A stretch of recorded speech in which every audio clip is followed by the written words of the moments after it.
ชาวบ้านบอกขอมาชมเฮือนงามไปชมครับเอ้าท่านได้แล้วนะมันอาจสิบ่ทันได้งามเต็มที่นะเออ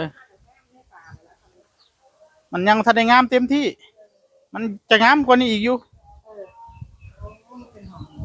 เอาเบิ้ง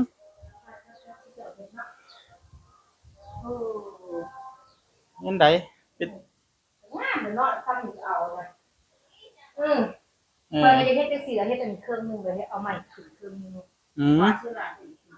แม่นอันนี้ก็เป็นระแนงปิดเด้อนี่เด้ปิดเปิดได้ยังเฮ็ดบ่แล้วบ่ได้เฮ็ดจังซี่เด้มันจะมีเลื่อนปิดโอ้จะสิมีทางในอีกแม่นทางในแบบเลื่อนปิดเปิดได้อันนี้เฮ็ดไปทางนอกซื่อแม่นแล้วก็สีสลับกันบัดนี้โอ้ค่ะบ่ทันแล้วคอยสิเป็นจุโคงมากๆคุณที่แบบนี้เอาแบบนี้บ่ทันแล้วก็เลยอาจสิยังบ่ค่อยได้เด่นมีบัวมีหยังติดตัวนี้รู้ละดอกงามแล้วเป็นปูขึ้นปูยังนี่ละตายางดีโอ้ที่ทำบอกเขามาดี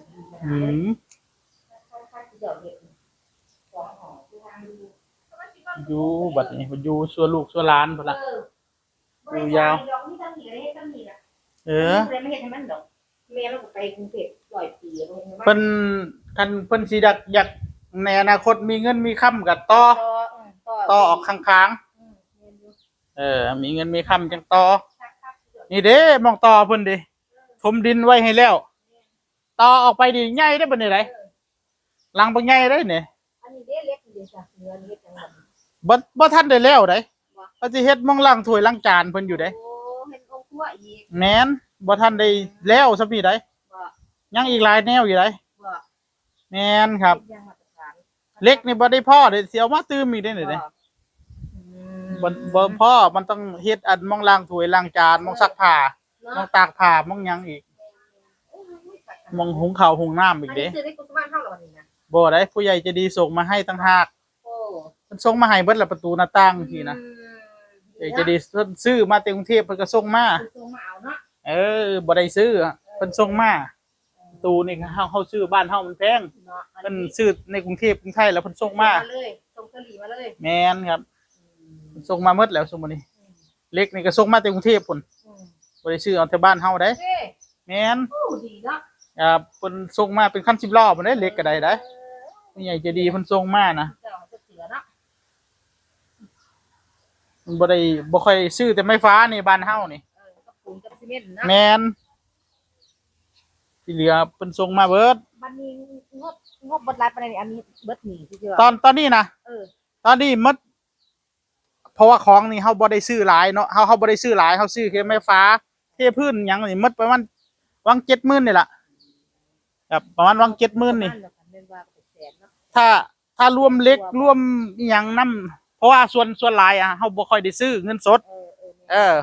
เอาซื้อแค่ปูนแค่เทพื้นนิดๆหน่อยๆแม่นที่เหลือนี่ผู้ใหญ่ใจดีเพิ่นส่งมาต่างหากนะเพิ่นบ่ได้ให้ซื้อนะบ่จักคือกันราคาเหล็กสำหรับใดเฮาก็ประเมินบ่ถูกคือกันบ่ได้ซื้อเหล็กนะกันได้ซื้อเหล็กนำก็ห้อยก็หลักแสนบ่อยู่แล้ว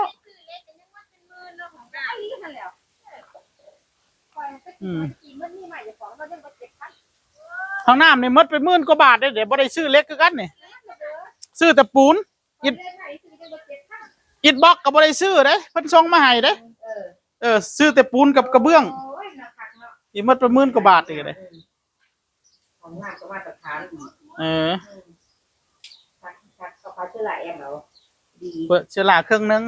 บ่ยามเฮาอาบน้ำมันก็บ่ได้กระเด็นฮอดทึ่งนี่เด้นี่มันก็ซัมมื้อนี้นั่นล่ะซัมมื้อนี้มันง่ายแบบนี้นะมันง่ายเวลาคนเฮ็ด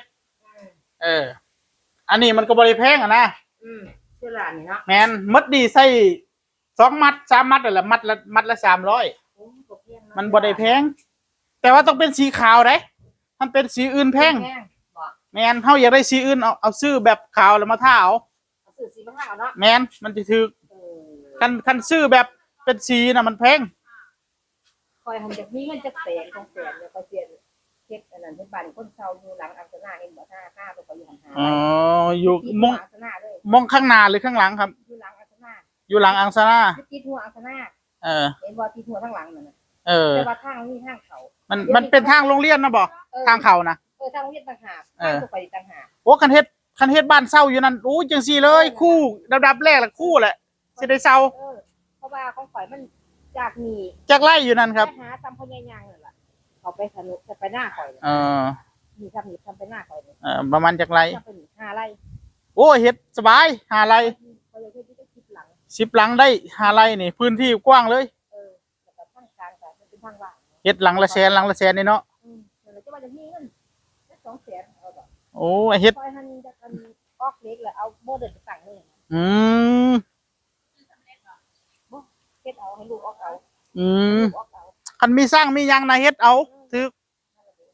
เขาซื้อจะเก็บมือเจ้าใดเอาเก็บบ่ ซื้อทาวอนก็ได้ ไก่คือเก่าหั่นล่ะ ซื้อพญายทาวอนนี่ ถามว่าถือมั้ยบ่ พญายทาวอนถือ ถือกุมมุมเนาะ ถือเกือบครึ่งนึงกับของหมู่นะแต่ว่าต้องเอารถไปแก้เอาได้ บ่ เจ้าต้อง เขามาส่งเจ้าได้ เจ้าต้องเอารถไปแก้เอาได้อืม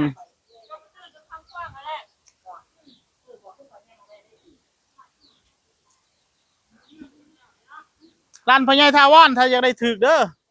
เล็กนะขับไปซื้อน้ำเหล้านี่ต้องเพื่อเวลาประมาณ2-3 ชั่วโมงเพราะว่าหยังพอเราคุย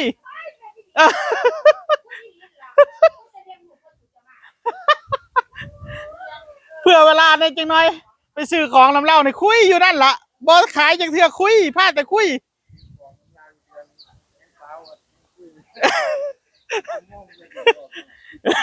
ค่อยไปในแห่งคักแห่งมักกล้องนี่แห่งจักสุดยอดเลยล่ะโอ้แสดงว่าบ่เป็นแต่ข่อยเนาะเป็นทุกคนเนาะ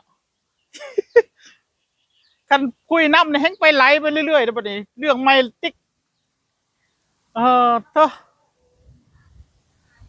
เอาคุณแม่เพิ่นก็มาดูบ้านแล้วทุกท่านเพื่อเอาไว้ทำเป็นบ้านเช่าโอ้บ้านเช่านี่ทำเล็กกว่านี้หน่อยนึงแต่เฮ็ดใหญ่ปานนี้ก็คือสิหลายเติบอยู่เลยงบก็เลยบ้านเช่าเนี่ยถ้าทำเนี่ยทำเท่าพอๆกับบ้านของ KPP อ่ะนะบ้านหลังเล็กๆเอาเปาะนะ1 ห้องนอน1 ระเบียง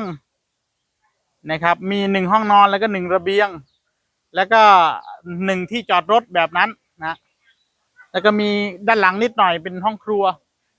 นะครับแต่ว่าไม่ได้เป็นห้องโถงแบบนี้นะเอาโอเคทุกท่าน